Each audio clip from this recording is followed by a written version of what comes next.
Olá pessoal, boa tarde a todos. Estamos aqui iniciando mais uma webconference organizada pela Apex. Então todo sábado a Apex ela ministra uma webconference das 15h30 até as 17 horas. Hoje nós vamos falar sobre um tema que foi defendido por mim numa tertúlia chamada periscópio proexológico. Meu nome é Milena Mascarenhas, eu sou uma das voluntárias da Apex, Associação Internacional da Programação Existencial. Para quem tiver interesse depois de assistir essa apresentação ou indicar para alguém essa apresentação ou outras apresentações ministradas aqui pela Apex, pelas webconferences, pode acessar através do nosso canal no YouTube, colocando ou o nome do palestrante ou a temática por ele ministrada. Bom, hoje nós vamos falar sobre periscópio proexológico. O que vem a ser essa temática? Periscópio é aquele instrumento que, em geral, é mais conhecido, né, em cima dos submarinos. É aquele instrumento onde a pessoa que está dentro do submarino, ela consegue ter acesso a uma visão 360 graus em torno do submarino. Então, fazendo uma relação com esse instrumento de visão ampla, de visão 360 graus, a gente pode fazer uma relação com a questão da programação existencial. Ou seja, dentro da nossa programação existencial, será que a gente tem essa visão de conjunto de todas as cláusulas pétreas, dos indicadores proexológicos, dos sinais? Será que a gente tem essa visão mais acurada em relação à nossa proexis? Então, o que vem a ser, né, a definição de periscópio proexológico? É a capacidade ou atributo intraconsciencial, predominantemente mental somático, da consciência intermissivista, homem ou mulher, ver, perceber, apreender o entorno de maneira racional e cosmoética, englobando ideias, conceitos, fatos e parafatos, direcionadores da execução da programação existencial. Então essa é a definição desse verbete. Ou seja, é essa capacidade da gente conseguir perceber informações que estão em nosso entorno e, além de perceber, também interpretar. Porque não basta eu ver, eu tenho que ver, né, e saber o que eu estou olhando, conseguir interpretar aquela informação. Quero abrir um parênteses aqui para quem está em casa e tiver alguma dúvida desta apresentação, pode digitar a pergunta e eu estarei aqui junto com um voluntário que está mediando a webconference, a gente vai estar, na medida do possível, respondendo aos questionamentos. Então, sintam-se à vontade, podem participar, colocar exemplos sobre este tema, ok? Então, esse atributo intraconsciencial é um atributo importante de ser desenvolvido, se a pessoa ela não tem isso desenvolvido. Por quê? Porque a programação existencial ela não é uma programação que está explícita ou escrita ou dita por alguém, né? Então eu não vou encontrar informações da minha proexis numa carta, né, escrita pelo evoluciólogo, nem vai existir alguém que vai me dar as informações em relação à minha proexis. Partindo desse princípio, como é que a gente pode identificar a programação existencial? Através do desenvolvimento desse atributo, né, dessa sutileza de perceber os sinais que estão em nosso entorno. Então a Rosiane aqui já fez a primeira pergunta, né, da nossa tarde, e ela diz, né, como é que ela pode estar desenvolvendo essa capacidade, já que não a possui. Então, Rosiane, é isso que a gente vai trabalhar aqui na nossa webconference. Primeiro fazer um levantamento de quais Quais são os possíveis problemas decorrentes da nossa incapacidade de ver o nosso entorno? E também quais são as técnicas que a gente tem disponível que pode aplicar no sentido de desenvolver esse atributo? Porque veja bem, Rosiane, você é mulher. A mulher, ela tem um senso de observação, talvez um pouco mais aguçado do que os homens. Não sei se os homens vão concordar comigo. Mas a mulher, ela tende a ser mais observadora, né? Ela tende a observar mais os detalhes, ela tende a ter uma visão periférica mais desenvolvida. Tá? Então, em função da mulher ter esse traço mais desenvolvido da observação, ela pode, assim como o homem também pode desenvolver e aperfeiçoar esse atributo com mais facilidade. Os homens, eles têm essa capacidade de observação, mas ela é um pouco diferente, né? No sentido de que o homem, diferentemente da mulher que tem essa visão periférica mais aguçada, o homem ele consegue ver com uma distância maior. Então a observação dele não é tanto nos detalhes, mas é essa visão mais de longo alcance. Então vejam, tanto homens quanto mulheres têm o atributo da observação. O que a gente tem que fazer é observar aonde que existe uma lacuna nessas nossas observações. Então, será que eu consigo aplicar a técnica, por exemplo, de observar constantemente o lugar com detalhes aonde eu estou? Essa é uma técnica, né? O lugar onde eu estou, observar o seu entorno. E a partir de uma visão física, eu vou desenvolvendo uma visão também extrafísica. Tem aqui a pergunta do Eugênio, que ele diz o seguinte: a proexis está diretamente relacionada com a recuperação de alguns cons? E gostaria de saber se todas as consciências têm uma proexis. Olha, Eugênio, para que eu possa estar executando a minha proexis, algum nível de recuperação de cons eu tenho que ter. Explico. Porque a minha programação existencial, ela está relacionada com um grupo, por exemplo. Eu tenho que acessar esse grupo. Muitas vezes eu acesso esse grupo a partir de ideias inatas, de motivações pessoais, de tendências pessoais. E muitas vezes essas tendências, essas motivações, esses interesses, eles são provenientes do curso intermissivo. E quando a gente chega aqui no intrafísico, né, no processo de ressoma e no processo do nosso desenvolvimento, né, somático, psíquico, essas tendências, essas ideias inatas, elas vão surgindo. E, inevitavelmente, a gente vai sendo tangenciado por essas motivações, por esses interesses, por essas afinidades. Isso já é uma recuperação de cons. Para chegar, por exemplo, ao grupo que eu tenho afinidade e ao grupo que eu tenho que desenvolver esse trabalho que está relacionado com a minha programação existencial. Esse é um exemplo. A programação existencial, ela também passa por definir, digamos assim, uma especialidade pessoal. E essa definição da identidade pessoal também está relacionada com traços intraconscienciais, com tendências pessoais. Isso também, na hora que você define, isso também é uma forma de recuperar cons. Então, inevitavelmente, na hora que você está executando a programação existencial, existe um nível de recuperação de cons. Aí teria que ver qual é a porcentagem dessa recuperação de cons. A segunda pergunta do Eugênio diz respeito à abrangência da proexis em todas as consciências. Veja bem, Eugênio, se a gente pegar a acepção do conceito de proexis, relacionando a programação existencial com o curso intermissivo, então a resposta é não, não é todas as consciências que têm proexis. Por quê, Eugênio? Porque não são todas as consciências que fazem cursos intermissivos.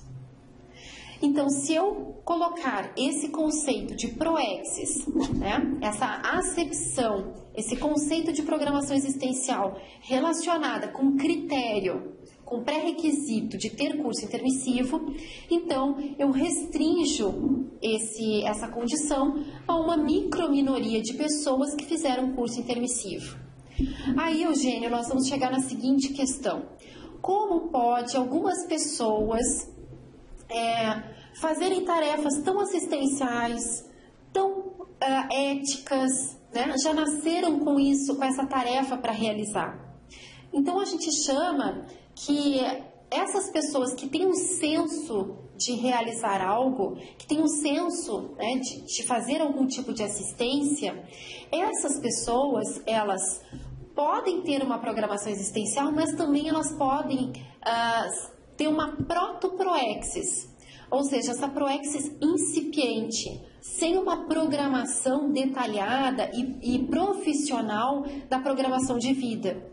Então, proto-proexis é um conceito que a gente utiliza das pessoas que não fizeram curso intermissivo, porém têm um senso de realização assistencial.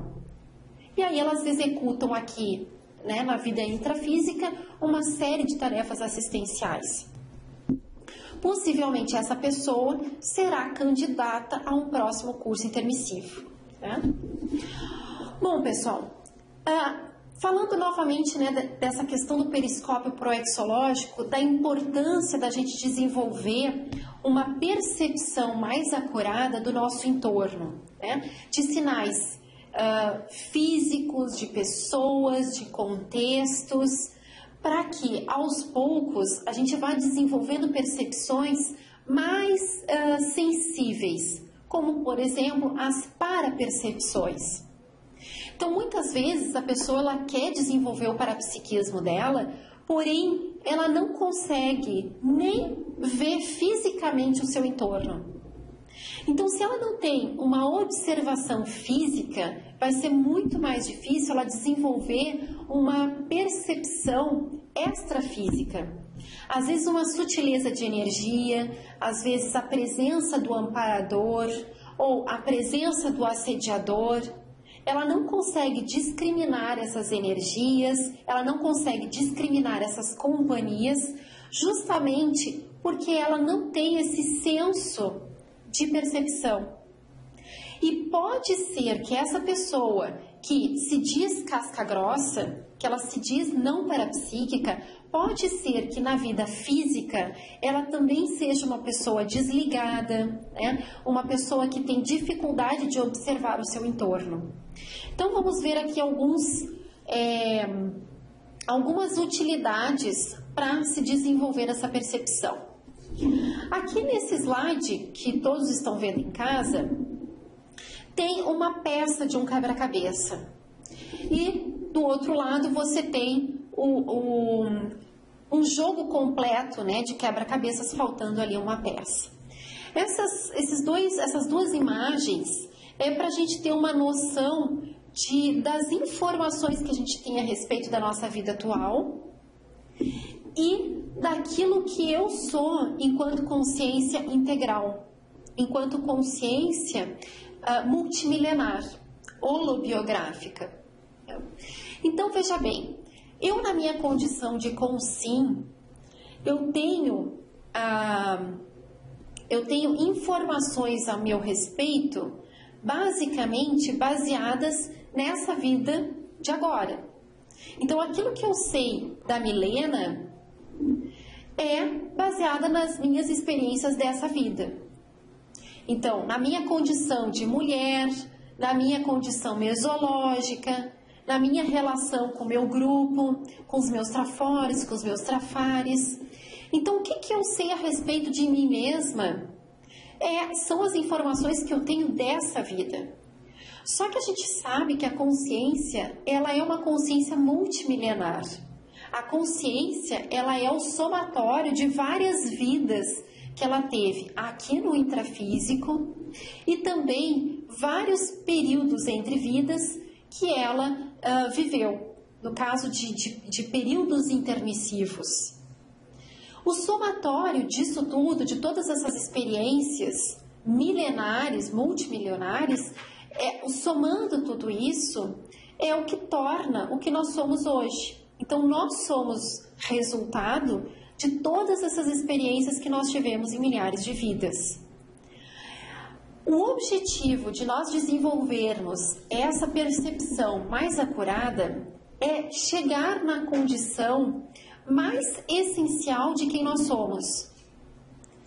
Então, veja bem, se eu tenho uma ideia fragmentada de mim mesma, como é que eu posso acessar outras informações decorrente de outras vidas, de outras experiências que eu tive? Desenvolvendo essas percepções mais acuradas, certo? Por quê?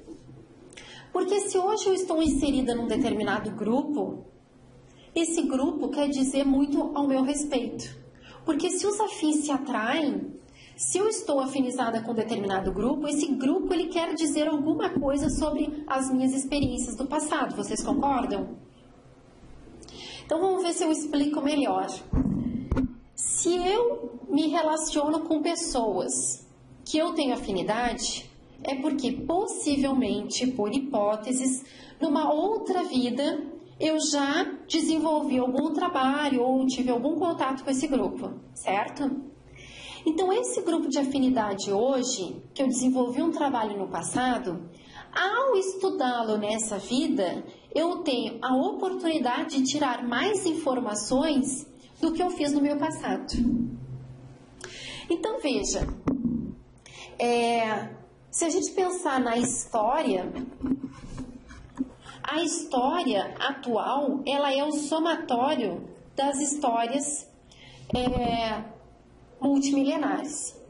Então, se hoje nós chegamos aonde nós estamos, é porque a gente trilhou um determinado caminho que fez com que eu chegasse aqui agora. Se eu tenho esses trafores, é porque esses trafores, eles foram desenvolvidos em trabalhos que proporcionaram eu desenvolver aqueles talentos, aquelas habilidades, aqueles talentos, tá? Os trafores. Então veja que estudar o nosso contexto atual é, de certa forma, acessar informações do meu passado, da minha holobiografia. Mas é algo extremamente difícil, porque em função da nossa vida atual, a gente tem mais dificuldade de parar, de perceber, de estudar. O que é a conscienciologia? O que compõe o paradigma consciencial se não é um processo de autopesquisa? E autopesquisa é se estudar e também estudar o contexto e o grupo que a gente está inserido, para ter mais informações a nosso respeito. Tá? Então, veja bem, as pessoas que têm essa visão mais limitada no seu entorno, as pessoas que elas não desenvolveram essa visão 360 graus em relação à sua proexis, podem sofrer determinadas patologias relacionadas com a proexis. Então aqui eu listei algumas patologias que podem impactar de maneira negativa a nossa programação existencial. Lembrando que essas informações eu tirei de um verbete chamado proexopatia, que foi defendida pelo professor Laênio Loche. Nesse verbete, o professor Laênio Loche, ele define 53 patologias relacionadas com a programação existencial. Aqui eu fiz um cotejo das patologias que têm relação com a falta do periscópio proexológico, certo? Só deixa eu responder uma pergunta aqui do Tiago, de Santa Catarina, e ele pergunta o seguinte: existem cursos intermissivos específicos que não necessariamente estariam relacionados à conscienciologia ou à espiritualidade? Me refiro à proexis atacadista. Tiago, vamos ver se eu entendi a tua pergunta. Quando você diz proexis atacadista, é porque você está se referindo a comunex, que tem relação com a conscienciologia, você está definido com proexis atacadista? Só ver se você consegue me responder essa questão.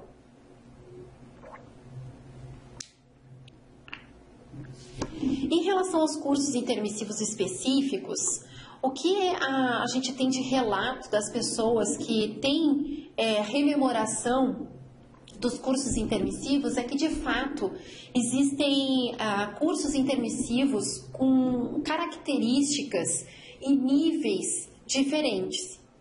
Então, o que a gente tem mapeado são relatos do professor Valdo, né? E também tem outros professores ou outras pessoas que tiveram rememoração desse período intermissivo e que, a partir desses relatos, é possível a gente identificar diferentes cursos intermissivos, sim. Esses cursos intermissivos, por hipóteses e também através de relatos, é possível a gente identificar que existem diferenças de níveis evolutivos de consciências. Então, vamos pensar o seguinte: por hipótese, é possível a gente levantar a possibilidade da existência de cursos intermissivos, por exemplo, só de serenão, só de evoluciólogo, só de despertos. Né? Então, a gente já poderia categorizar cursos intermissivos a partir da escala evolutiva. Então, na medida em que a pessoa tem determinado nível evolutivo, ela estaria mais afinizada com determinado curso intermissivo. Também tem os cursos intermissivos temáticos. Então, por exemplo, aquele curso intermissivo que visa implantar no planeta o paradigma consciencial, ele vai ter esse grupo de pessoas com essa afinidade, com esse objetivo em comum. Mas também podem existir cursos intermissivos diferentes, com temáticas diferentes. Será que grupos de diplomatas que trabalham em contextos internacionais não teriam um curso intermissivo específico, que não necessariamente trabalhará com o paradigma consciencial? Não sei, é uma pergunta para a gente se fazer. E um pouco trabalha a pergunta do Tiago. Então, Tiago, eu não tenho rememoração de diferentes cursos intermissivos. Me refiro a ProEx atacadista independente da relação com as comunex extrafísicas. Se a gente pensar, Tiago, que para você fazer uma programação existencial, você precisa passar por um curso intermissivo, você está inserido dentro de uma comunex, de uma comunidade extrafísica. Essa comunidade extrafísica tem, assim como hoje, se a gente fazer uma analogia, hoje aqui em Foz do Iguaçu você tem o bairro da Cognópolis. Esse bairro da Cognópolis, as pessoas que moram aqui, predominantemente, são pessoas que querem trabalhar e desenvolver um projeto, desenvolver um trabalho, fazer assistência dentro de um paradigma consciencial, que é um paradigma diferente do paradigma materialista, né, intrafísico. Então, as pessoas que moram aqui, predominantemente, elas visam executar este trabalho, que é um trabalho atacadista, no sentido de priorizar a tarefa do esclarecimento e o paradigma consciencial. Né? Então, fazendo uma analogia com as comunex, as comunidades extrafísicas, elas também, por hipóteses, têm as pessoas que têm a mesma afinidade temática, a mesma afinidade de paradigma, a mesma afinidade de trabalhos assistenciais. Então, por quê? Porque ali vão contar com professores, com estrutura, que vão responder a essas demandas. Né? Então, a gente poderia levantar essa hipótese.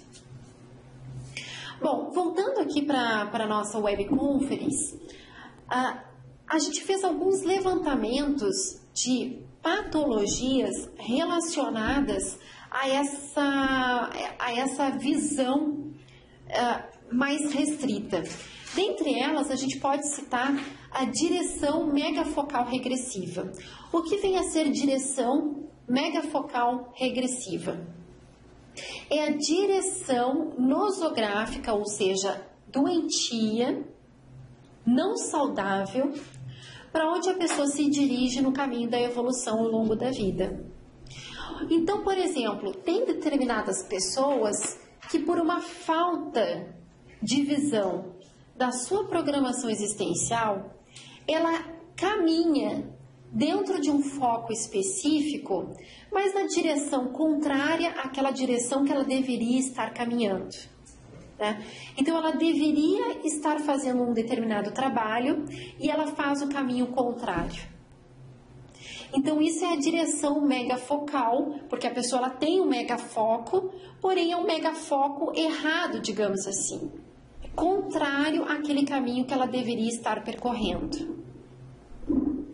Uma outra parapatologia relacionada à programação existencial é a distorção proexológica. O que é a distorção proexológica? É a diferença patológica, doentia, entre a proexis recebida ou planejada e a proexis real, devido à superestimação, quando a interpreta além da original, ou a subestimação, quando ela interpreta aquém. Então, veja bem, a pessoa ela sabe que ela tem uma programação existencial, ela reconhece a condição dela de intermissivista, ela sabe que ela fez um curso intermissivo, ela sabe que ela tem um planejamento existencial, porém, ela erra na dose. Ou ela acha que a proexis dela é uma mega proexis, ou seja, ela é responsável por implantar um paradigma consciencial no planeta, ou ela acha que não, que ela tem uma proexis pequenininha, né? Ela tem uma proexis que visa atender ali ao grupo familiar dela, a proexis dela não é tão grande assim, e aí ela subestima a programação dela. Esses dois exemplos são exemplos que podem se enquadrar numa distorção proexológica. Então, ou a pessoa ela é megalomaníaca, ela acha que a proexis dela é, né, superior àquilo que de fato ela planejou, ou ela se coloca numa condição de subestimação, né, se colocando para baixo. Essa pessoa que se coloca para baixo, que minimiza a proexis dela, ela acha assim, ah não, livro é para os outros escreverem, a minha proexis não está bem relacionada com livro, né? Essas pessoas talvez sejam as mais difíceis, né? Porque quando ela se coloca para baixo, minimiza a programação existencial dela, ela está diminuindo a assistência dela. Ela está diminuindo os potenciais, os talentos, o investimento no amparo. Então, veja, ela tem todo um investimento do amparador para ela fazer determinada tarefa e ela começa a se diminuir, a se colocar para baixo.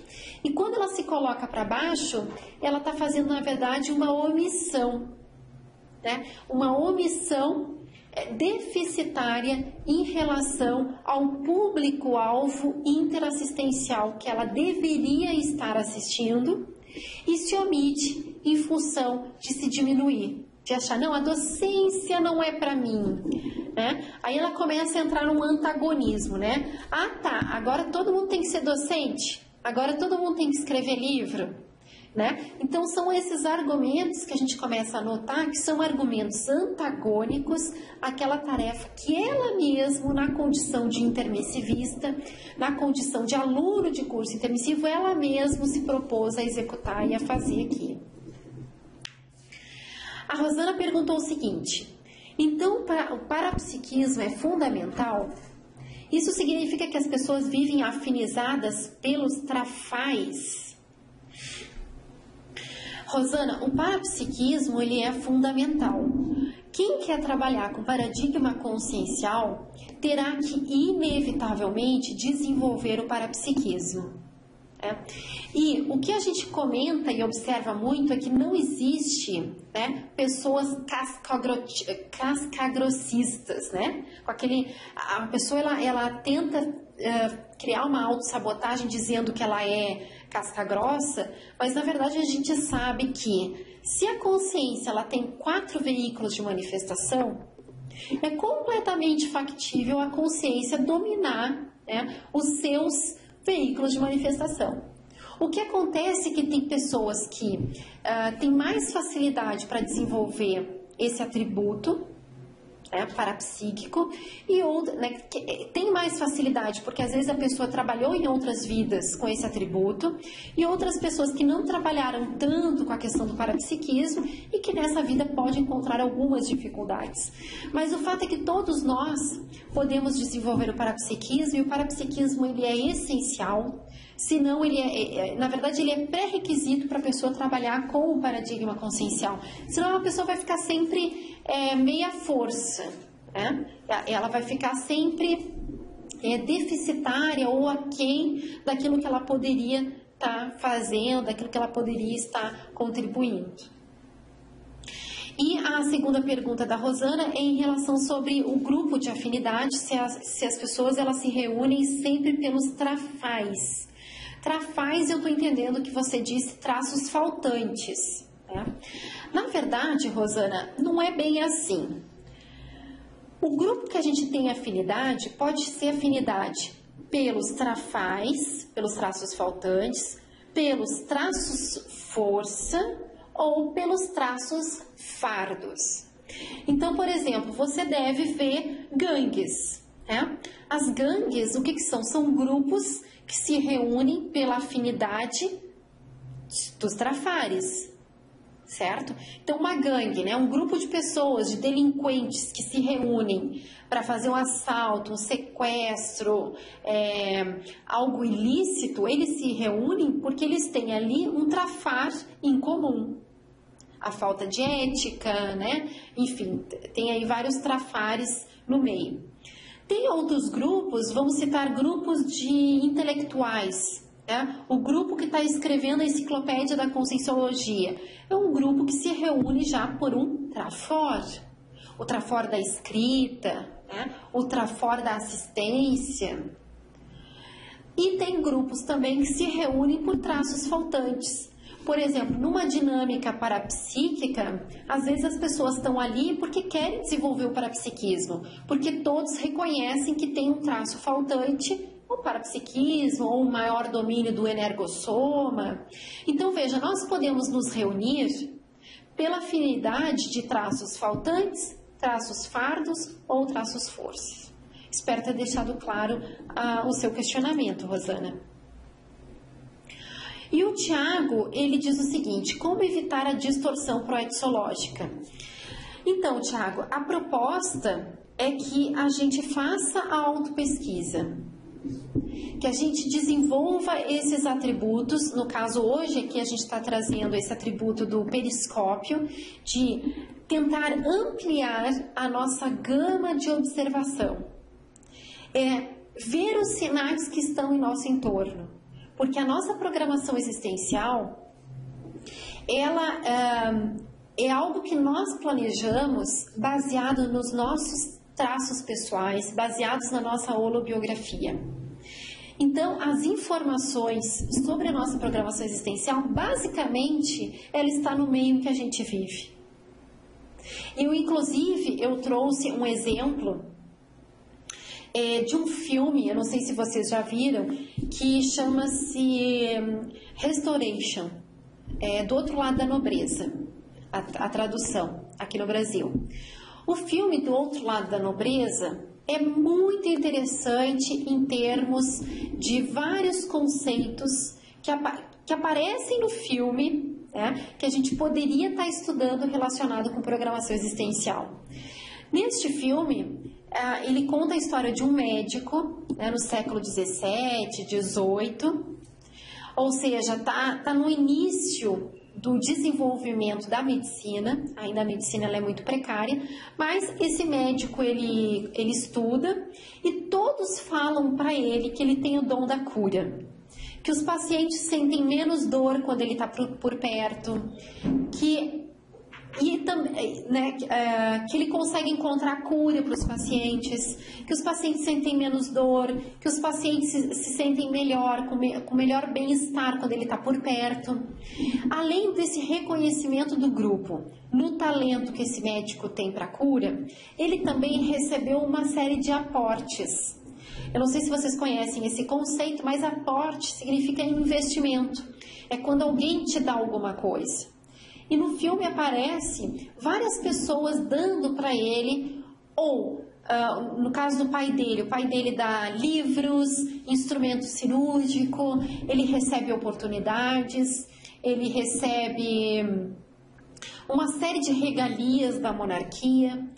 Então veja, no caso desse médico, esse personagem do filme chamado Merivale, ele recebe vários aportes que indicam a tarefa que ele deveria se dedicar.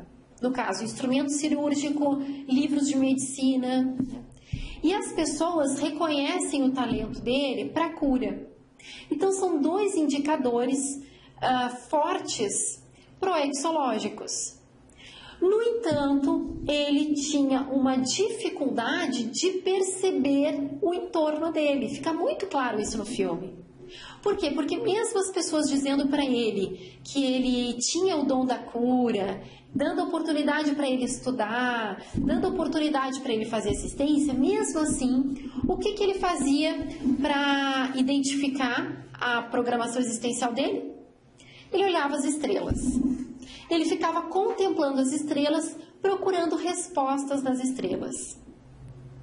Então, veja, esse é um caso típico da pessoa que ela, mesmo com sinais em torno, ela não consegue identificar qual é o propósito de vida dela.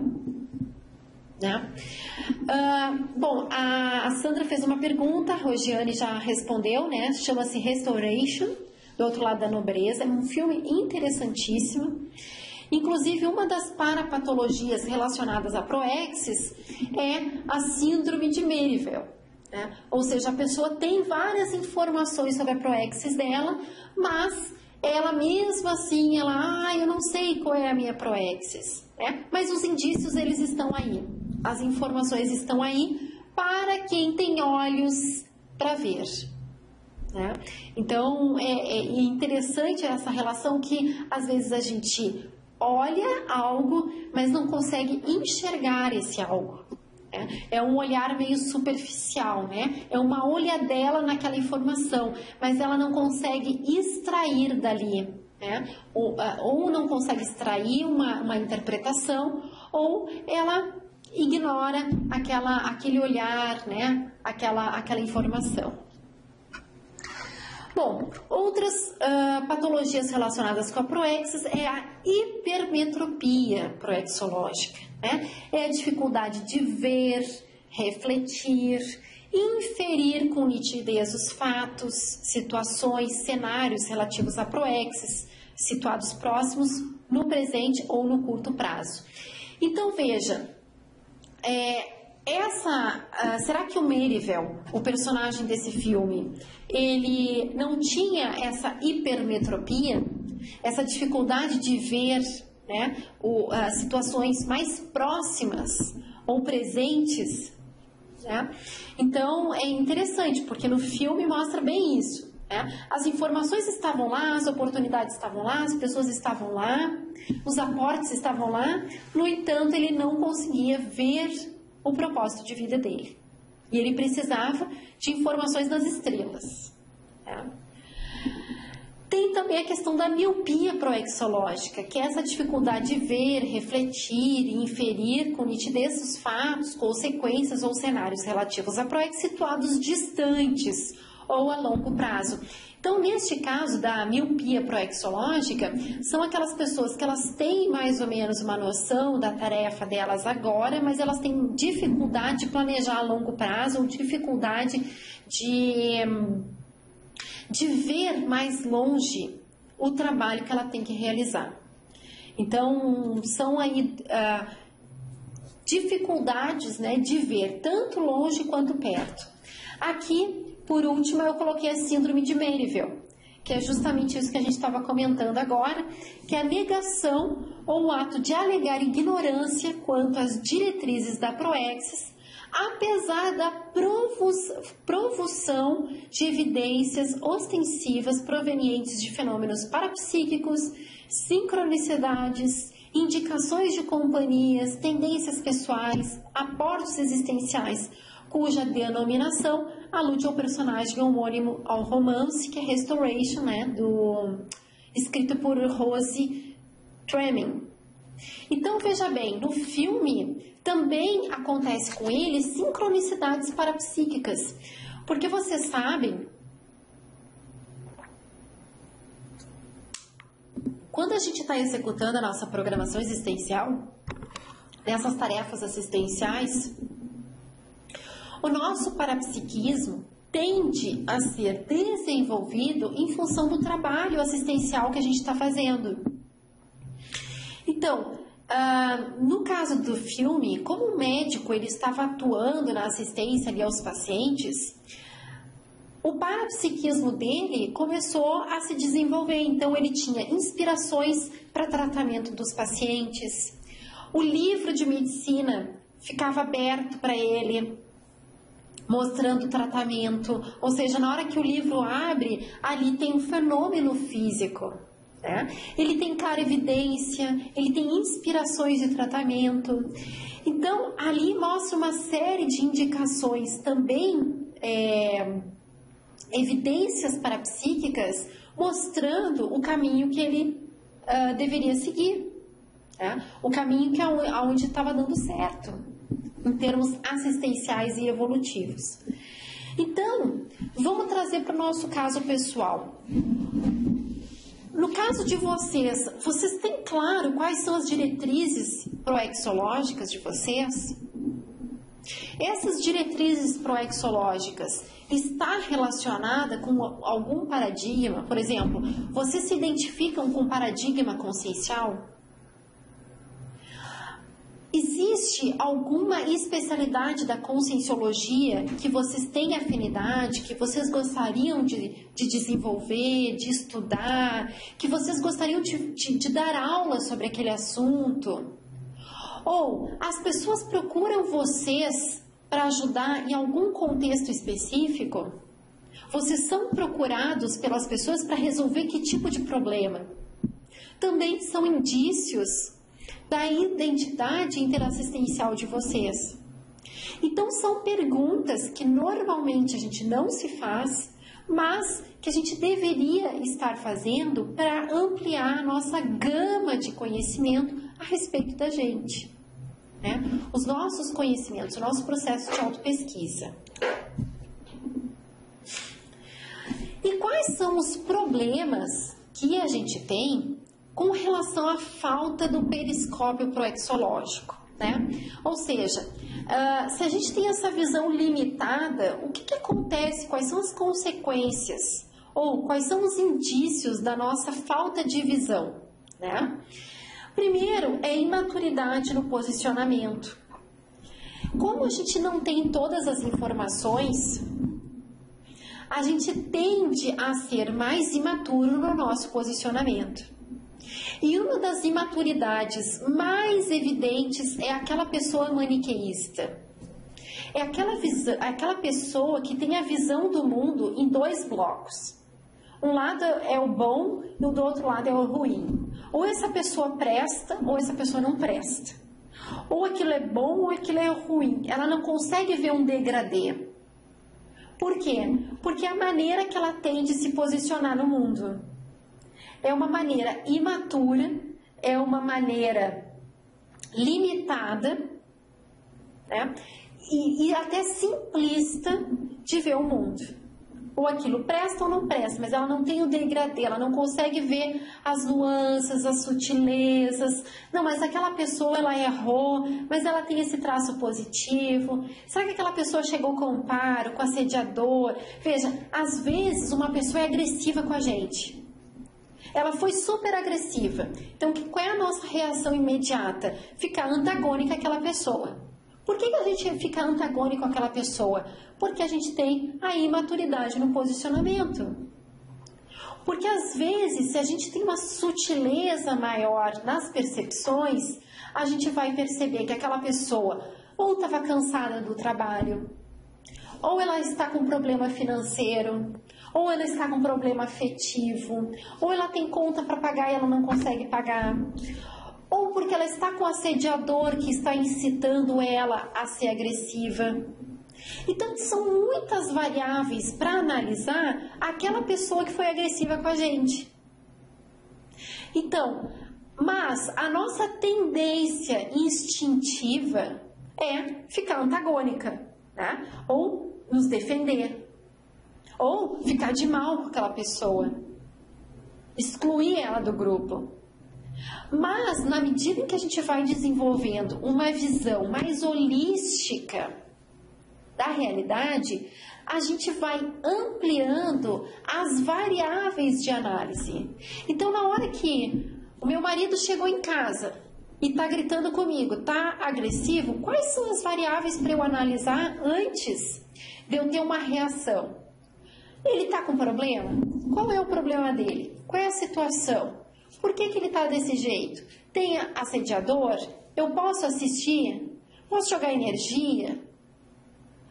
Posso neutralizar aquela agressividade? Então, a partir dessas perguntas, a gente vai ampliando, né, a compreensão da realidade. O fato é que a maioria das vezes a gente acha que tem as respostas, a gente acha que está certo, que o nosso posicionamento foi correto. Mas, se a gente se perguntasse mais e ampliasse as variáveis de análise, nós poderíamos errar menos. Outra questão é precipitação das análises. É aquela pessoa que se precipita, né? Ela já tem as suposições dela, ela já tem a visão dela, o que acaba prejudicando muito o trabalho, né? Então, dentro do trabalho assistencial, né, dentro das tarefas que ela está fazendo, ela pode, né, se tornar uma pessoa imprudente, né, em função dessa precipitação. Ela não pensa, ela não faz suspensão de juízo, porque você sabe que dentro do processo de posicionamento eu posso concordar, discordar, ou eu posso fazer suspensão de juízo. Olha, eu não tenho todas as variáveis de análise, eu não preciso me posicionar agora, eu não preciso me precipitar, porque a precipitação, ela induz ao erro, né? Então, na hora que aumenta a minha cosmovisão, que amplia, a tendência é eu pensar mais, refletir mais antes, né, de fazer uma análise. A monovisão nas interpretações, tá? Então é aquela visão que fica, aquela pessoa que tem uma visão muito restrita, né, como se fosse aquele objeto dos cavalos, né, para eles não terem aquela visão periférica. Então a pessoa ela só pensa daquela forma, né, com aquela monovisão, e tudo ela interpreta com aquela monovisão. Ela não tem essa gama de variáveis, né? Ela não consegue pensar mais amplo, ela tem essa dificuldade de se distanciar, enfim. Por isso que é importante que uma das técnicas interessantes da pessoa diminuir o seu nível de interiorose é a pessoa sair fora do corpo. E uma das técnicas interessantes é a pessoa ter uma exoprojeção, né? Ou seja, ter uma projeção fora e olhar para a Terra de longe, né? Para ela ver o quanto ela é insignificante, o quanto ela é nada, o quanto ela é um pó, um grão, né? Porque a gente tende a nos colocar numa situação de uma grandeza, né, que induz aos erros, às interpretações, às análises. E quando a gente começa a pensar muito grande, em termos de planeta, de galáxia, de planetas, enfim, começa a pensar muito grande e a gente começa a reconhecer a nossa insignificância, o nível, né, das ampliações da análise, ela tende a ocorrer. Tende a aumentar, né, pelo menos essas variáveis de análise. O apriorismo também é um problema dessa falta de visão, né, cosmovisiológica, porque o apriorismo, a pessoa, ela tem, que talvez é um dos piores erros, é a pessoa achar que sabe, né? Então, quando ela acha que sabe, ela tende a ter essas ideias pré-concebidas e ela não aprofunda nada, porque ela já conhece. Não, eu já conheço esse tipo de pessoa, eu já sei, eu já conheço. Não, isso eu já sei. O mais perigoso são as certezas pessoais. Né? O que a gente tem que tomar mais cuidado são com as certezas, porque as certezas, elas tendem a ficar cronicificadas na pessoa. Né? E ela não dá abertura ao questionamento, né? A suspensão de juízo, a dúvida, será que é mesmo? Será que é dessa forma? Então ela tende a engessar uma determinada análise, né? Um determinado posicionamento, e ela engessa também essa visão.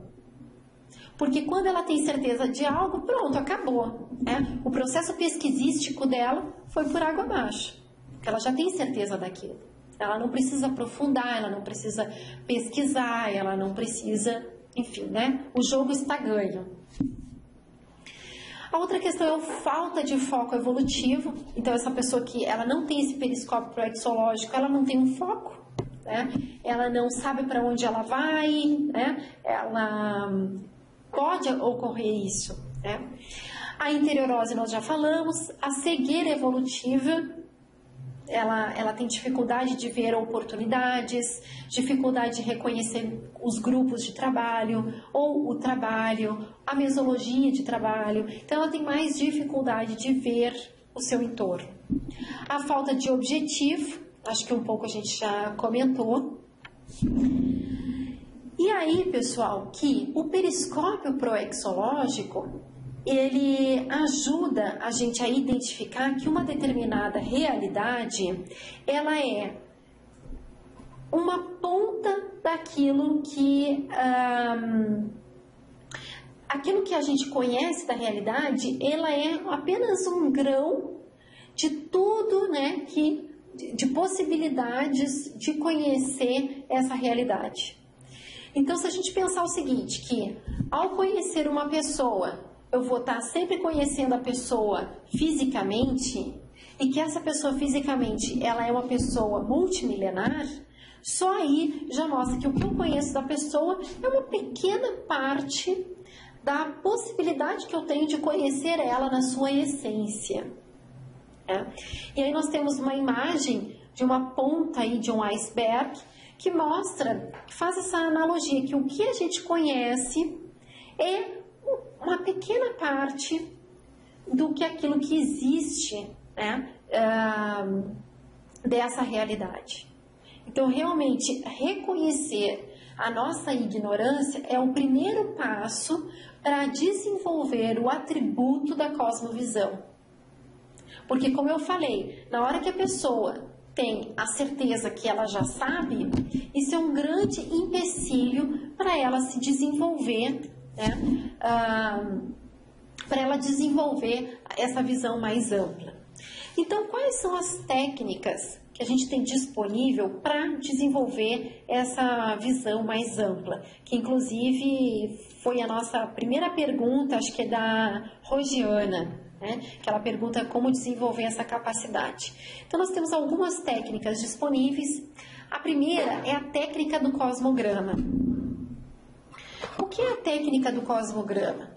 É você estudar a realidade de maneira geral. Eu não sei se todos vocês conhecem, mas aqui em Foz do Iguaçu tem a holoteca, que é o espaço onde nós temos livros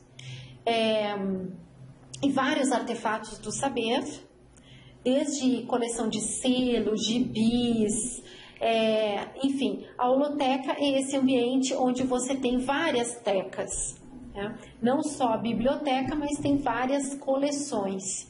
E do lado a gente tem o holociclo. No holociclo, lá você tem recortes de várias reportagens, de vários periódicos do mundo inteiro. Então você tem periódicos, revistas, jornais, né? E são feitos recortes dessas reportagens e são catalogados por determinadas temáticas. Por que se faz por que se faz esse recorte e essa triagem de reportagens? Para se conhecer a realidade em que a gente vive. Então, trabalhar com cosmograma é fundamental para desenvolver essa cosmovisão. Então, se vocês entrarem lá no Holociclo, vocês vão ver uma mesa imensa de recortes, dividido por temáticas. As temáticas desde belicismo, pássaro, bombas, mulher bomba, mulher grávidas. Várias temáticas são recortadas e pesquisadas. Então, veja, quanto mais eu conheço a realidade em que eu estou inserida, maior será o aprofundamento das minhas análises em relação a essa realidade. Então, eu não sei se vocês já viram uma expressão que é o seguinte: nada mais me surpreende. Não tem isso? Por que a pessoa fala que nada mais surpreende ela? Porque às vezes essa pessoa acha que já viu tudo. Então, nada mais vai surpreender ela, porque ela já viu tudo. E mais ou menos é isso. Quanto mais a gente estuda, quanto mais a gente conhece a realidade em que a gente está inserido, menos a gente vai se surpreender com aquilo que acontece. Então, outra expressão comum é o seguinte: nada do que vem do homem me surpreende. Por quê? Porque a gente já sabe muito do que o homem é capaz de fazer.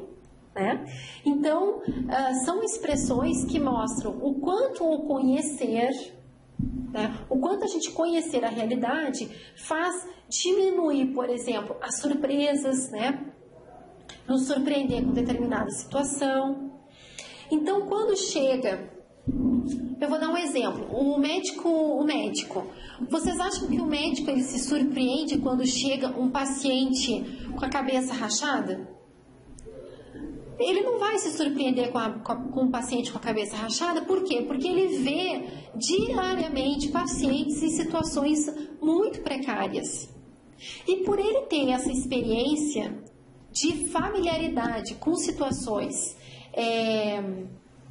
caóticas dentro da saúde, ele não vai se surpreender. Para ele vai ser natural. E quanto mais natural é aquela realidade, melhor será o processo assistencial desse médico. Porque imagina, chegou uma criança com a cabeça rachada. Imagina se o médico olhasse e se surpreendesse. Chegou uma criança com a cabeça rachada, o que eu vou fazer, como assistir? Ele vai ter mais dificuldade de assistir em função da surpresa, do desconhecido. E quando a gente conhece a realidade, quando a gente conhece essa gama da realidade, melhor vai ser o nosso processo assistencial.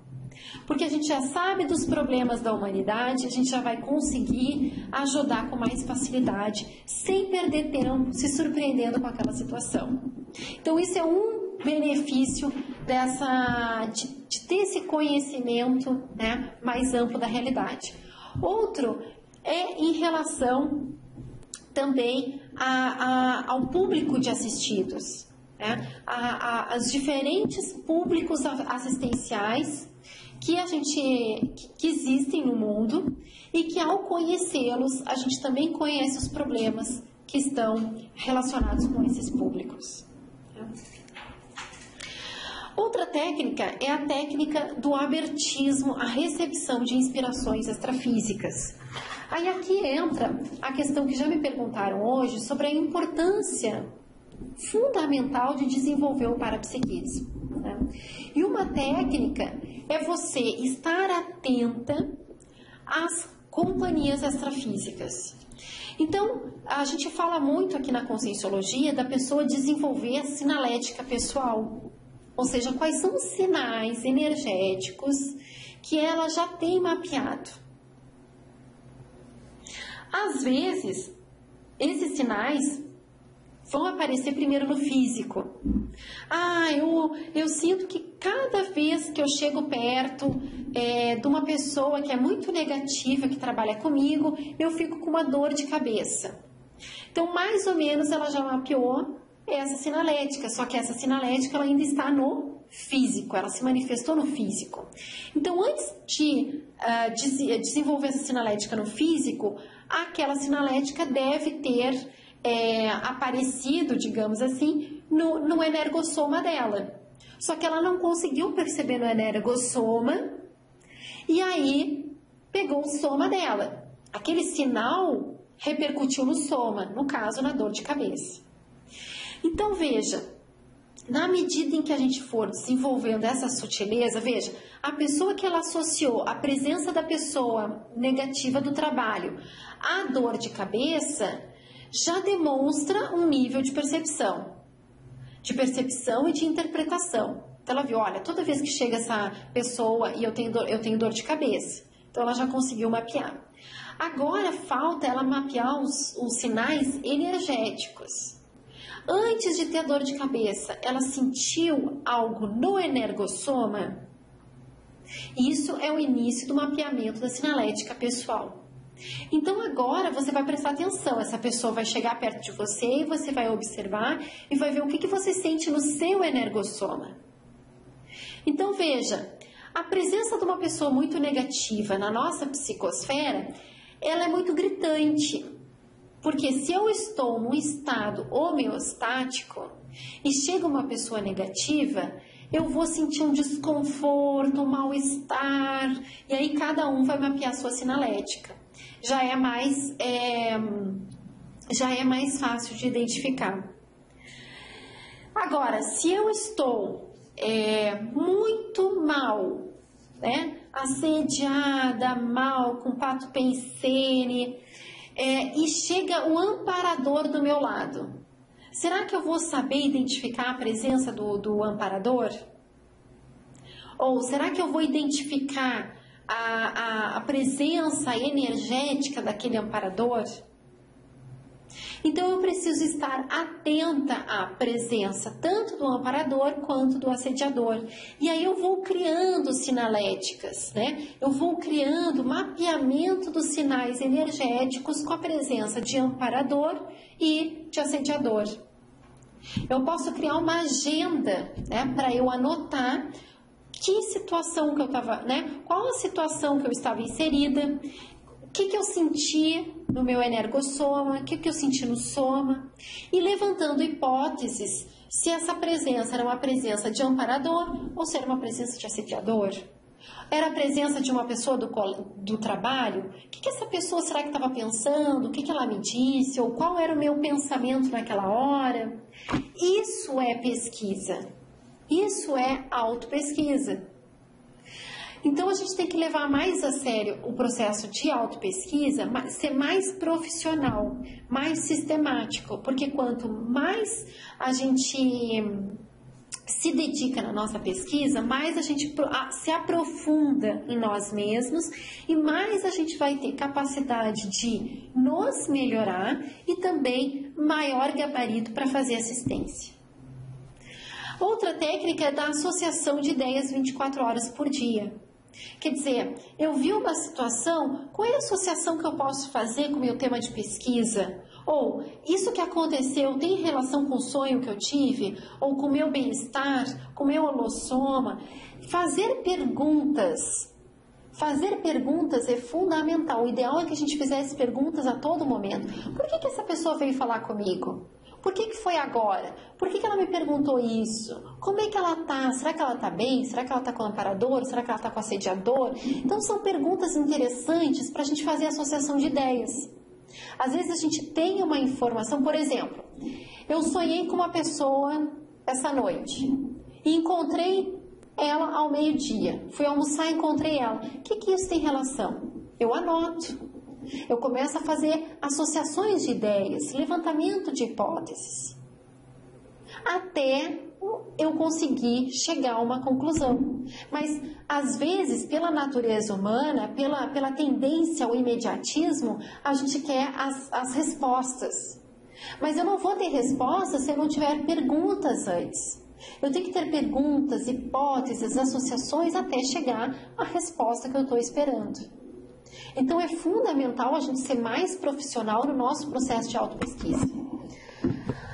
A outra é a técnica do acoplamento com os amparadores. Tá? Como é que eu me acoplo aos amparadores? Gente, existe uma técnica que que é a técnica mais básica, que é a técnica dos pensenes, pensamento, sentimento e energia. Se eu sei que eu me reúno com consciências, com pensenidades afins, na hora que eu começo a pensar mais em assistência e pensar mais coisas homeostáticas, a tendência de eu me acoplar mais com amparadores será maior. Se eu tenho pato pensene, se eu sou uma pessoa negativa, se eu estou sempre reclamando, a tendência é eu me afinizar com essas consciências, com pessoas que tenham esse mesmo padrão de pensene. Para eu fazer o acoplamento com os amparadores, eu tenho que pensar mais em como assistir, né? Pensar mais positivo dos outros, estar mais em contato com ambientes e também estar, né, mais homeostática.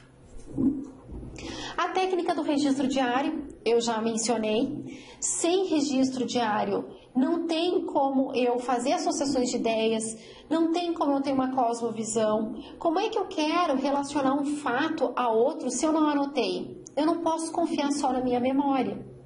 Então, recentemente, o professor Valdo, ele propôs a técnica das pensatas. As pensatas são... ele propôs a técnica da gente escrever 3 frases em um dia. Essas frases são frases sínteses e frases que a gente pensou, ideias originais.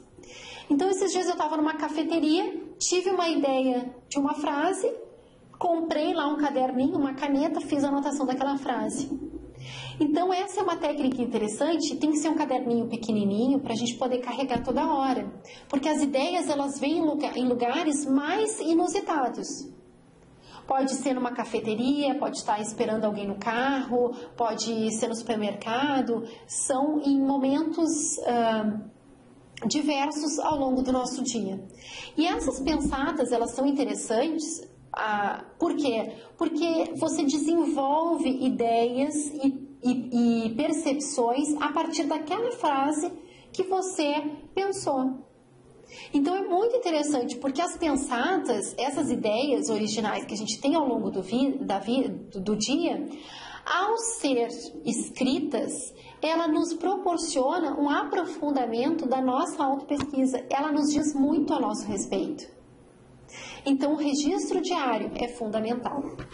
A técnica do levantamento dos aportes. Veja, eu dei um exemplo do Merivale, que é aquele personagem do filme que ele recebeu muito.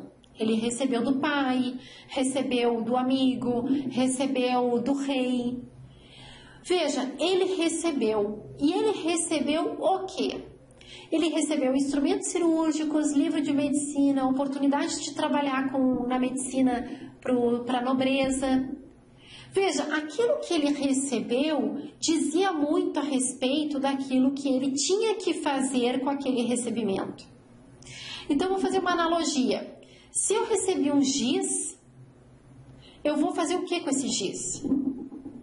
Certamente está relacionado ao processo de docência. Tá? Então, tem uma frase que a gente fala muito na Apex, que é: o instrumento, ele indica o ofício. Aquilo que você recebe, não recebe para você. Aquilo que você recebe é para aplicar em algum contexto assistencial. Então, se você recebeu, é porque aquilo é para ser retribuído de alguma forma. Então, faça um levantamento daquilo que você recebeu da vida. Assim como a última técnica que a gente colocou aqui é a técnica do balanço existencial. Fazer um levantamento, um inventário da nossa vida. Né? Tudo que a gente recebeu, tudo que a gente já retribuiu, os nossos erros, as nossas pendências, aquilo que ficou para trás. Isso é fundamental a gente ter e fazer a técnica do balanço existencial. Porque senão eu não vou saber o que eu tenho que fazer daqui para frente. Todo planejamento de empresa inicia com balanço. Quando eu faço um planejamento estratégico de uma empresa, qual é o primeiro passo dentro da metodologia? É pegar os dados do passado. É ver o que a empresa que entrou na empresa, qual é o saldo, quantos funcionários, o que tem no estoque, quais são os pontos que ela tem. A partir disso, desse histórico, desse balanço, eu faço um planejamento estratégico. A mesma coisa é com a nossa vida. Para que eu possa fazer um planejamento da minha vida, eu tenho que fazer um balanço dela primeiro. E aí tem a técnica do balanço existencial para isso. Quais são as vantagens dessa ampliação da visão? Você reconhecer oportunidades evolutivas. Né? Às vezes, as oportunidades evolutivas não é no local onde nós queremos estar. Às vezes, as oportunidades evolutivas, elas estão em outro lugar. E eu preciso ter uma cosmovisão para poder identificar qual é o lugar que é mais útil, que é mais assistencial eu estar. E sem essa visão de conjunto, não tem como eu saber, por exemplo, em qual lugar eu devo estar. Então, para eu reconhecer oportunidades evolutivas, né, fazer a convergência proexológica. O que é a convergência proexológica? O ideal seria que a minha profissão, o meu voluntariado, os meus assistidos, tudo tivessem convergindo para que o meu tempo fique otimizado, para que eu ganhe tempo. Então, assim, se eu vou voluntariar em qual instituição? Com que mater pensare? Com que especialidade? Essa especialidade, esse mater pensare, tem relação com o meu tema de pesquisa? Com o livro que eu quero escrever? Com a aula que eu quero dar? Com o público-alvo de assistidos que chega até mim? Então, isso tudo é convergência. Na hora que eu faço a convergência da instituição, com o mater pensare, com o tema do meu livro, com o público de assistidos, eu otimizo o meu tempo, o meu trabalho. Aumenta a noção das diretrizes proexológicas, aumento da resiliência quanto às adversidades. O que é resiliência? Esse termo resiliência, ele veio da física. É um conceito da física para aquela estrutura. Por exemplo, um ferro, ao receber muito calor ou muito frio, ele não modifica a sua estrutura. Então, esse termo, esse conceito, ele foi importado, digamos assim, para a psicologia, para definir aquelas pessoas que passaram por adversidades e elas se mantiveram, né, com a sua estrutura, com o seu equilíbrio, com a sua homeostasia. Então, na medida em que a gente amplia as variáveis de análise, o meu nível de resistência, de resiliência, ela tende a aumentar. Então, quando acontece um problema, aqui eu dei um exemplo para vocês daquele colega agressivo. Na hora que acontece esse problema, o colega agressivo vem e me agride, é uma adversidade, e eu amplio a minha gama de análise, eu fico mais resistente. Eu não vou ficar suscetível a melindres, né, me vitimizar, porque eu já reconheço aquela situação, né, eu já entendo aquela situação, eu já amplio as minhas variáveis de análise e não fico restrita, né, me vitimizando a determinadas situações. A diminuição dos erros pessoais e, por fim, o completismo existencial. A tendência de nós alcançarmos o completismo existencial, ele amplia. Né? A tendência é eu alcançar o meu completismo em função de eu verificar, né, a minha proexis no todo. Não ficar com aquela monovisão irrestrita, certo? Então, gente, para a gente concluir aqui a nossa apresentação de hoje, eu coloco aqui uma frase enfática que eu tirei do verbete, né, do periscópio proexológico, que ele diz o seguinte: a obtenção do periscópio proexológico é a conquista prioritária e execuível para qualquer consim intermissivista lúcida e cosmoética, objetivando êxito no completismo pessoal e interassistencial. Então, ele é execuível ele é possível de ser alcançado sim, e eu vejo que o grande esforço da conscienciologia e da cultura conscienciológica é fazer com que as pessoas ampliem a sua cultura geral. Né? Eu vejo que as pessoas que elas se interessam por conscienciologia, elas têm já uma tendência natural em ampliar a sua cultura geral. Né? Ler mais, estudar mais, pesquisar mais, viajar mais, enfim, ampliar, né, a sua cultura em geral, para, com isso, ampliar também as percepções físicas e extrafísicas. Parapsiquismo sem essa cosmovisão também é um parapsiquismo capenga. Né? Então, tem pessoas que são muito parapsíquicas, porém, elas não têm um discernimento, elas não têm uma cultura geral e elas não conseguem discernir o que elas estão vendo extrafisicamente.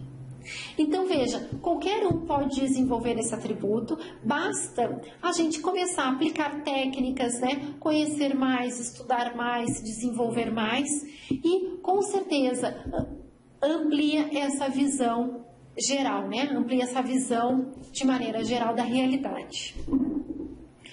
Bom, gente, eu quero agradecer aqui a presença de vocês. Gostaria de convidá-los, para quem tem interesse, já que nós falamos aqui durante a palestra da técnica, né, do balanço existencial. Maranã fez a seguinte pergunta: qual é, se você lembra, o nome daquele pianista do século XVIII que tocava piano para doentes em um hospital? Eu não me lembro. Realmente eu não me lembro, Maranã. Já que agora aqui na nossa palestra a gente falou sobre a técnica do balanço existencial, eu gostaria de convidá-los, a todos vocês, para um curso que ocorrerá aqui em Foz do Iguaçu, no período do Carnaval, que chama-se curso Balanço Existencial. Esse curso, pessoal, ele visa justamente ajudar as pessoas a aplicar a técnica do balanço existencial. São 4 dias onde a pessoa tem a oportunidade de fazer o levantamento de erros, pendências, acertos, né, tudo que ela errou, tudo que ela acertou, tudo que ela deixou para trás, e também fazer um projeto, né, um projeto para o futuro, ou seja, de tudo que ela fez, de tudo que ela levantou, o que ela vai fazer com essas informações em termos de programação existencial. E o curso, vocês podem acessar a programação completa no site da Apex, www.apexinternacional.org, porque nós temos uma série de conferencistas que vão falar de diversos assuntos relacionando com programação existencial. Esses conferencistas, eles vão fazer um balanço da vida e vão falar sobre também programação existencial. Então, um dos destaques aqui do balanço existencial é a professora Sheila. Ela vai falar sobre maxi-dissidência do islamismo. Então, ela vai falar da experiência dela no Oriente, onde ela teve a oportunidade de viver um período de guerras. Ela saiu de lá fugida e ela, inclusive, se disponibilizou para ser mulher bomba e desistiu, né? Veio para o Brasil e hoje ela está escrevendo um livro sobre a experiência dela e como ela fez essa dissidência do islamismo e hoje atua na conscienciologia com o paradigma consciencial. A gente vai ter um professor, Gustavo Vieira, que ele vai falar da identidade interassistencial. Ele é ativista internacional, ele atua contra as bombas clusters, que é aquelas bombas, minas terrestres, e ele tem todo o papel internacional e atua, né, dentro desse ativismo, ajudando as pessoas e conscientizando as pessoas desse processo bélico, né, propondo uma cultura pacifista. Então, veja, gente, nós temos assim uma série de conferencistas. O curso acontece em Foz do Iguaçu, o curso é presencial, é no período do Carnaval, então vocês que não vão pular carnaval podem vir a Foz do Iguaçu participar do curso. Esse curso tem um campo parapsíquico com 2 EPICONs numa manhã. Então, o curso, essa parte do campo parapsíquico, ele tem como objetivo acessar informações do curso intermissivo. Então, é muito semelhante com o curso de ECP2, para quem fez.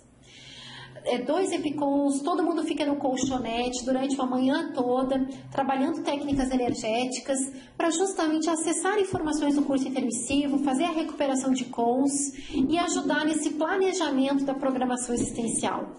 Tem também a oficina de consciencioterapia e proexis, com 2 consciencioterapeutas, onde eles vão trabalhar uma série de irracionalidades referentes à programação existencial, ajudando as pessoas a aplicar técnicas autoconsciencioterápicas para desenvolver a programação existencial.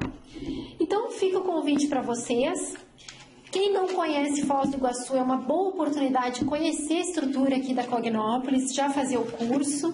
E quem conhece já Foz do Iguaçu, conhece a Cognópolis ou até já fez o curso Balanço Existencial, é interessante fazer anualmente o curso, né? Porque é sempre bom, todo início do ano, a gente fazer esse balanço e também fazer o planejamento das nossas ações, certo? Bom, pessoal, um bom final de semana para todos. Qualquer dúvida, vocês podem mandar e-mail aqui para o contato da Apex. E sábado que vem, no mesmo horário, às 15h30, terá uma nova webconference com temáticas relacionadas à programação existencial. E também, quem tiver interesse em acessar essa palestra ou outras palestras que estiveram aqui na Apex, pode acessar através do nosso canal do YouTube. Até mais, pessoal!